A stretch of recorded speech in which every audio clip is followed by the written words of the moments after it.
Mr. Hestron, state realignment has moved some traditional prison populations to county jails.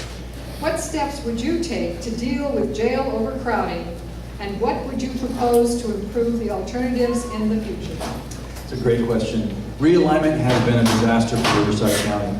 And you know, in 4 years, Mr. Zellerbach has not come up with any solutions and ideas on how to make this better.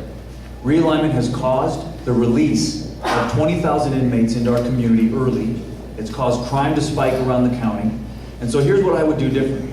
We have got to prioritize bed space. We've got to look at bed space like a limited resource and treat it as such by making sure that the worst offenders are held in our jail and the other offenders we find other alternative places for them.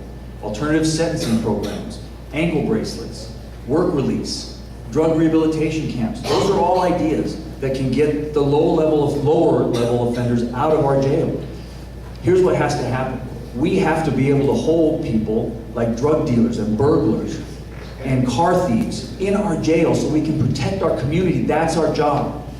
And don't say that car theft, sorry, I'll stop. Okay, Mr. Zellerbach. A lot of the things that Mr. Hestron talked about, the sheriff and the probation department are already doing since realignment took effect October 1st, 2011. I've done a lot with respect to realignment. Governor Brown came here in January, met with myself and the sheriff and our chief probation officer and talked about realignment.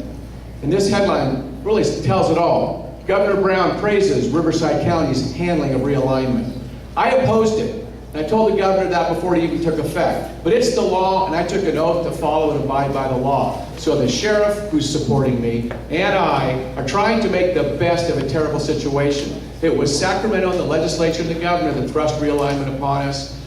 Unfortunately, it's devastated the criminal justice system in this county. I've tried legislation for 3 years now to change realignment, and have been defeated by the state legislature on all 3 of my bills, but I'm not stopping, and I'm continuing to fight realignment and modify it and change it and make it better for the citizens of Riverside County. Thank you. Mr. Zellerbach wasn't elected as an assemblyman to go fight realignment in the legislature. We have to come up with local solutions. What he said is not true. Mr. Zellerbach embraced realignment in March of 2012. Here's an article, a newspaper article, where he said, I think split sentences sent under the realignment sentencing scheme is a wonderful tool. I wish I had it when I was a judge. That's not someone that's just saying I'm following the law. That's someone that says, I wish I had it when I was a judge. He's embraced it, and we lead the state, #1 in the state in early release of criminals.